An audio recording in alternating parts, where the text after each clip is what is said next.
তায়েফের সেই দিনটি ছিল নবী সাল্লাল্লাহু আলাইহি ওয়াসাল্লামের জীবনের সবচেয়ে কষ্টের দিনগুলোর একটি।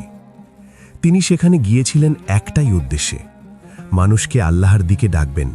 হয়তো কেউ সত্য গ্রহণ করবে, কিন্তু বাস্তবতা ছিল নির্মম।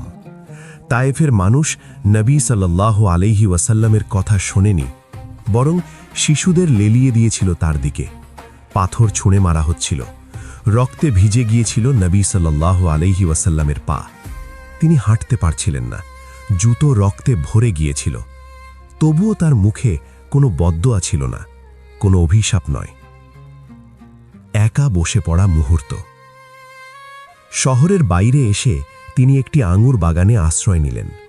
ক্লান্ত শরীর, আহত পা আর ভাঙা হৃদয় নিয়ে তিনি আকাশের দিকে তাকালেন। চোখ দিয়ে অশ্রু গড়িয়ে পড়ল। তিনি বললেন, হে আল্লাহ, আমি আমার দুর্বলতা তোমার কাছেই পেশ করছি। মানুষের কাছে আমার কোনো অভিযোগ নেই। যদি তুমি আমার উপর সন্তুষ্ট থাকো, তবে এসব কষ্ট আমার কাছে কিছুই নয়। এই দোয়া ছিল ইতিহাসের সবচেয়ে হৃদয় বিদারক দোয়াগুলোর একটি। ফেরেশতার প্রস্তাব।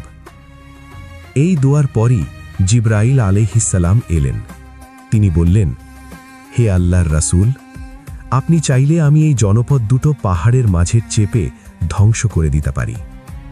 এটাই ছিল বদলা নেওয়ার সুযোগ। কিন্তু নবী সাল্লাল্লাহু আলাইহি ওয়াসাল্লাম মাথা নাড়লেন। তিনি বললেন, না, আমি ধ্বংস চাই না।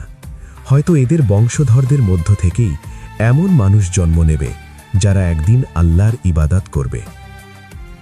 ইতিহাসের সবচেয়ে বড় ক্ষমা। এই কথা শুনে আকাশ কেঁপে উঠেছিল, কারণ এত কষ্টের পরও যে মানুষ শত্রুর ধ্বংস নয়, ভবিষ্যৎ প্রজন্মের হিদায়াত চায়, সে মানুষ শুধু নবীই হতে পারেন।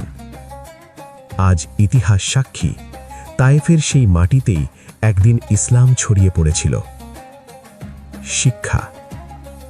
এই গল্প আমাদের শেখায়, নবী সাল্লাল্লাহু আলাইহি ওয়াসাল্লাম কখনো ব্যক্তিগত কষ্টকে বড় করে দেখেননি। প্রতিশোধ নয়, হিদায়াতই ছিল তার লক্ষ্য। আল্লাহর উপর ভরসা মানে কষ্টের মাঝেও সন্তুষ্ট থাকা। যে নবী রক্তাক্ত শরীর নিয়েও শত্রুর ভবিষ্যৎ নিয়ে ভাবতে পারেন, আমরা কেন সামান্য কষ্টে ভেঙে পড়ি?